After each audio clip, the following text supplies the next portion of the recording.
por lo que veo, estás haciendo bastante viral. Y bueno, que en lo personal para mí es un privilegio que me hayas dado la posibilidad de poder acompañarte y, bueno, desde mi lugar también, ¿por qué no? Compartir, digamos, algunas experiencias, ¿no? Qué bueno.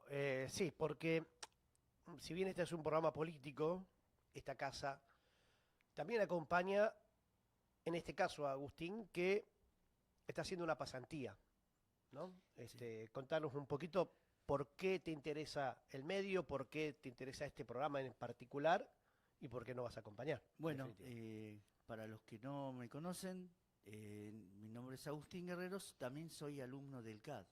Ujú. En el CAD estuve realizando un taller que se llama Entrenamiento Laboral, lo cual a través de este taller, bueno, en este caso para los que no saben, surgió la posibilidad de que yo pueda hacer una pasantía, en este caso en algunos medios, en un medio en particular, para seguir reforzando un poco de los conocimientos que tengo relacionados con la comunicación. Para aquellos que no saben, yo suelo hacer vivos y suelo hacer entrevistas y siempre lo suelo difundir a través de mi Facebook y de mis redes sociales. Así fue, y de todas maneras, creo que una de las maneras en cómo yo me termino acercando a vos, Moisés, recuerdo en hace 2 años atrás cuando vos fuiste candidato Ujú.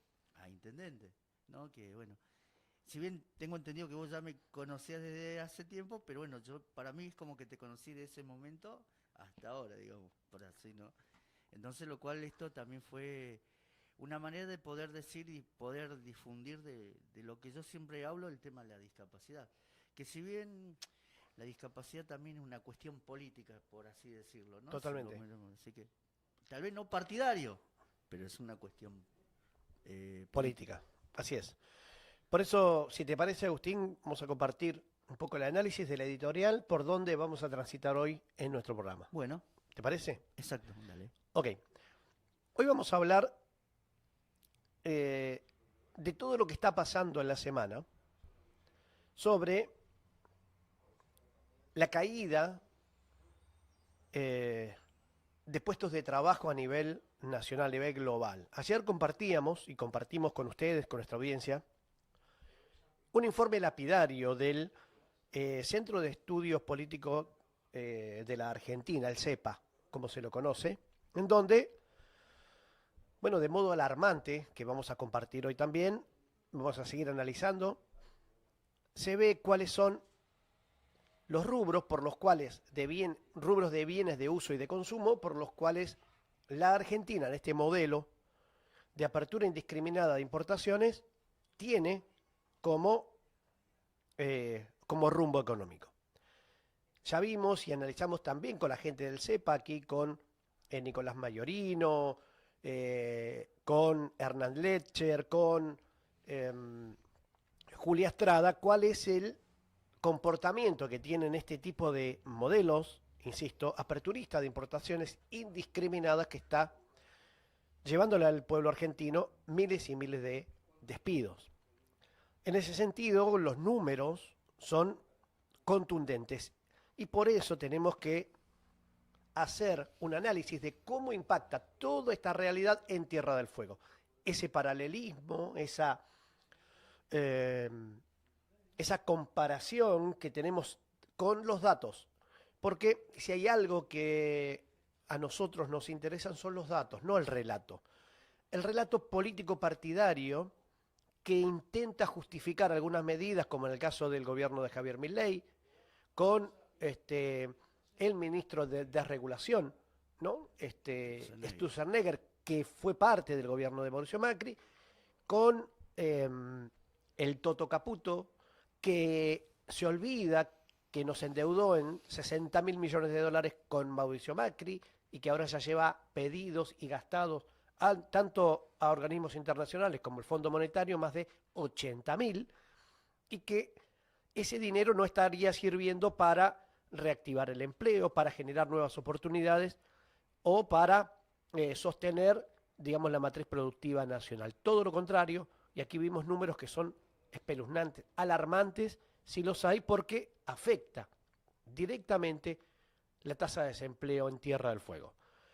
dijimos aquí en alguna oportunidad que el camino y el rumbo que toma el gobierno nacional impacta directamente en nuestra provincia. Y si decimos que, por ejemplo, la industria textil en Tierra del Fuego prácticamente ha desaparecido, esto tiene una consonancia a nivel nacional con las medidas que se toman. Por eso vimos que los productos textiles importados que vienen de la India, de China o de Taiwán han acaparado el mercado local. Lo mismo pasa con la marroquinería, los zapatos, las carteras, digamos, toda una serie de productos que se fabricaban en el país o que se fabrican en el país y que en este caso se están destruyendo los puestos de trabajo que fabricaban esos bienes de consumo que ahora vienen importados con trabajo ajeno. ¿Está bien? La industria nacional la está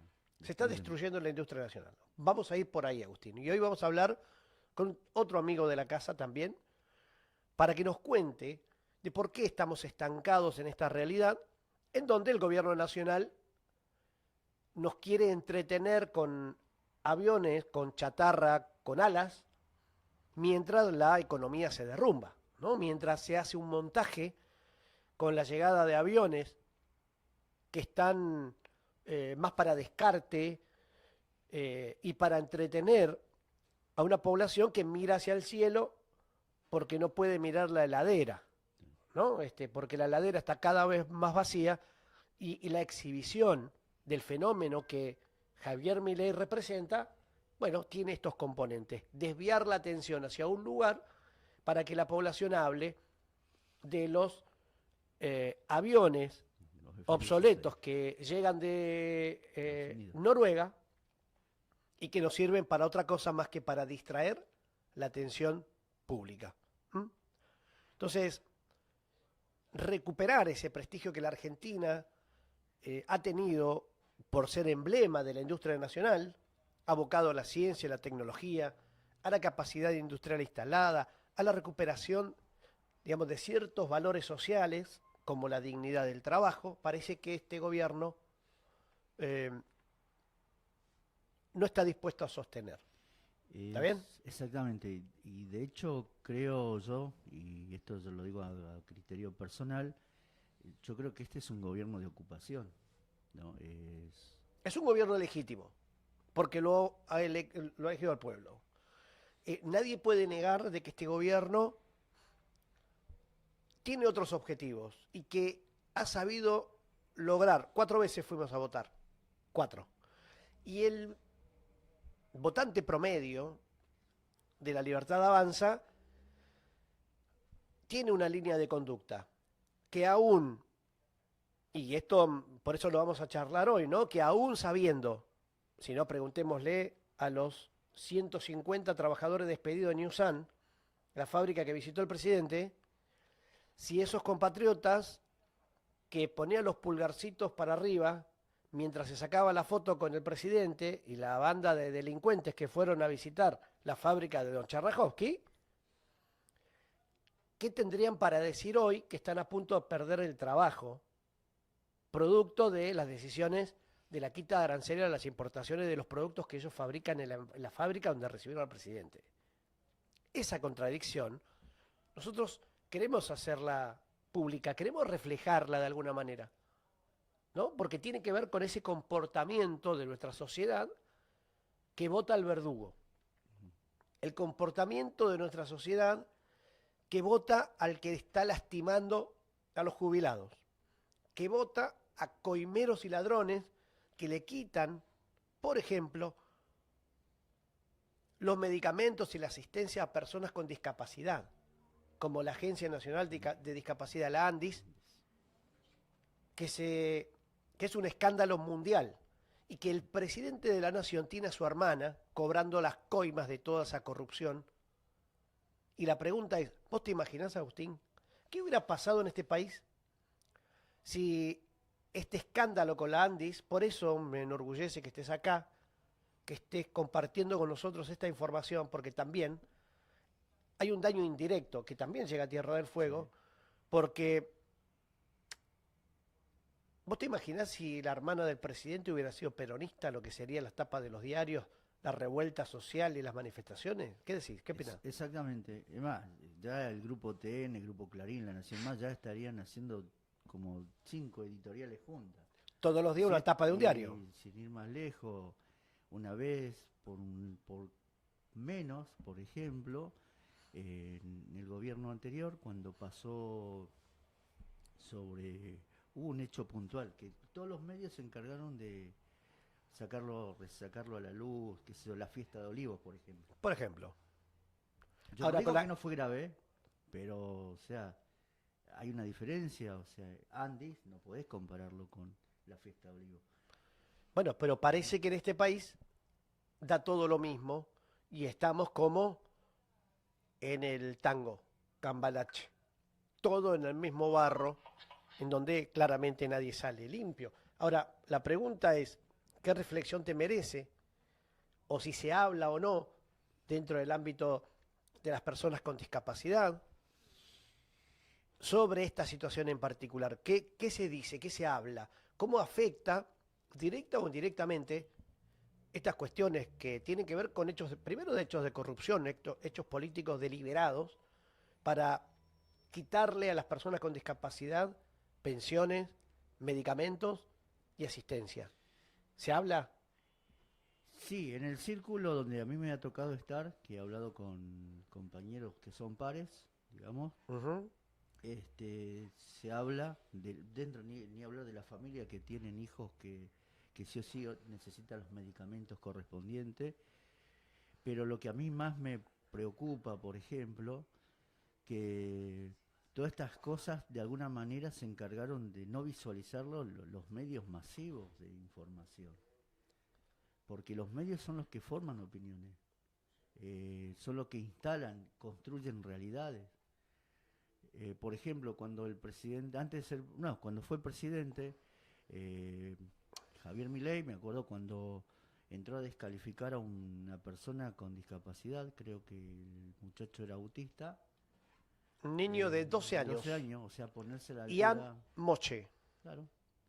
Entonces ahí y la sociedad no tuvo capacidad de reacción para repudiar eso o criticar eso. Lo dejó pasar. Los medios de comunicación se la dejaron pasar. El único medio que por ahí, bueno, se encargó de difundir más este tema y marcó una postura por ahí un poco también fue C5N de criticar y todo eso. Pero más allá que lo haga C5N, o sea, yo digo, a ver. La pregunta es, en la provincia, porque hacemos este paralelismo, no análisis de medios, sino más bien las reacciones, esta que vos describís. Y yo, la verdad que yo aliento las iniciativas como la que llevó adelante, por ejemplo, Federico Ciurano, que hizo una mega maratón para conseguir dinero para financiar el CAD de Ushuaia, para construir el CAD de Ushuaia, ¿sí? ¿No? Ahora, mi pregunta es, ¿cuáles fueron las herramientas legislativas que generó el legislador para blindar a los espacios de discapacidad en Tierra del Fuego? ¿Cuáles son las iniciativas? Y ojo, celebro, aplaudo y acompaño todo lo que sea para visibilizar situaciones que evidentemente el Estado no ha podido, no ha querido, no ha sabido resolverla, como un edificio para el CAD de Ushuaia. Entonces, la pregunta es, ¿cuántas maratones más vamos a necesitar en Tierra del Fuego para seguir otorgándole derechos, no tan solo a las personas con discapacidad, todo lo que falta, porque hay un hospital destruido, porque si la situación para visibilizarla hay que hacer la maratón, bueno, hagamos una maratón colectiva desde Punta Páramo hasta Ushuaia y resolvamos todos los problemas de esa forma. Me parece que no. Me parece que canalizar las necesidades de nuestro pueblo a partir de la defensa irrestricta de los derechos colectivos debe ser política de Estado. Y evidentemente el gobierno nacional no se entera de que en Tierra del Fuego hay que hacer una maratón para construir un edificio, para seguir dándole el derecho a las personas con discapacidad de tener un lugar propio. ¿Se entiende, Agustín? Sí, tal cual, exactamente, sí. con respecto, vos tocaste un tema importante ahí, herramienta legal o herramienta no legislativa. Ujú, Y acá vos me estás dando un puntapié para que hable. Hace un par de semanas a mí me tocó estar como presentador con otra compañera del CAD en Ushuaia, en algo que organizó. Nosotros tenemos la palabra. Estaba hecha por parte del Ministerio de Educación, ujú. del gobierno de la provincia. Y bueno, nos tocó, y te digo que se había invitado a varios sectores. ¿Cuántos fueron? Bueno, muy buena pregunta. Se invitó a la parte legislativa, Ujú. creo que fue una legisladora nomás, faltaron los otros, brillaron por la ausencia, gente los sindicatos, porque la idea era que participen todas las voces, porque nosotros queríamos plantear, por ejemplo, Ujú. sobre la parte de el empleo de Ahí personas está. con discapacidad. ¿Me entendés? Porque si bien el mundo de la discapacidad es amplio, pero tenés la parte de empleo. Bueno, ahí yo te estoy poniendo un ejemplo. Yo vengo haciendo una pasantía en una emisora. Bueno, de empezar a generar mecanismos, herramientas para que las personas con discapacidad puedan ser insertadas en el mercado laboral. Y empezar a repensar la ley 48. Ahí va. Por eso, eh, este programa con tu presencia no es meramente simbólica, ¿no? Sino que es propositiva. Porque en algún momento, si vos querés estudiar, es todo el derecho a hacerlo, estudiar comunicación, Sí, estudiar periodismo, tiene que ver también con el derecho que te asiste para poder ejercer una profesión y valerte por tus propios medios, exactamente. ¿no? Y que tiene que ver con este marco de igualdad. Ahora, me parece que la hipocresía de una parte de la política utiliza y mal utiliza causas nobles para beneficio personal o para beneficio político. Y me parece que ahí está el error en una sociedad que, insisto, si por hacer una maratón, eh, utilizar causas nobles para llevarlas a la política, me parece que no. Porque, y ahí trazo un paralelismo, con aquellos que manipulan la fe con fines políticos. Y me refiero, sin eufemismos, a la familia Pauli, por ejemplo, Mm, ¿no? Aquí nomás, a 40 metros de esta emisora, la familia Pauli ha hecho un verdadero imperio sí. y han llegado a la política en nombre de la fe. Aprendieron de Ledesma. La manipulación política, la manipulación de la fe con fines políticos, es lo que estamos viviendo en la República Argentina, también amparados bajo, por ejemplo, el sionismo internacional con Ujú, Israel, sí. amparados, por ejemplo, con iglesias evangélicas que están directamente relacionadas con el gobierno de Javier Milei, y en Tierra del Fuego no es la excepción, Sí. porque estamos viendo que ese patrón de conducta está replicado y forma parte del andamiaje que el gobierno nacional necesita para adoctrinar a través de la fe a los fieles que van a esas iglesias. Entonces, Pauli, la familia Pauli, hace una utilización política de la fe, política partidaria de la fe.